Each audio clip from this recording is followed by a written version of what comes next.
నీళ్ల విరేచనాలను నయం చేయడానికి మామిడి గింజలను ఆవు పాలలో కలిపి తీసుకుంటే నీళ్ల విరేచనాలు ఆగిపోతాయి. కీళ్లవాతం నయం చేయడానికి కుప్పింటాకు రసాన్ని ప్రతిరోజూ తీసుకుంటే కీళ్లవాతం నయమవుతుంది.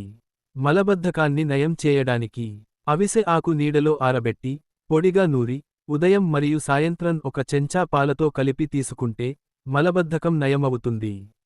మైగ్రేన్ను నయం చేయడానికి మర్రి చెట్టు బెరడు పొడిగా నూరి వేడి నీటిలో ఉడకబెట్టి తాటి బెల్లం కలిపి తీసుకుంటే మైగ్రేన్ నయమవుతుంది.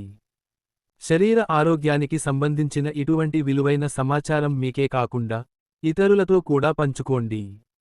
ప్రకృతిక ఆహారం మరియు ఆయుర్వేద సలహాదారులు, సాంప్రదాయ వైద్యులు సిద్ధ వైద్యుడు సురేష్.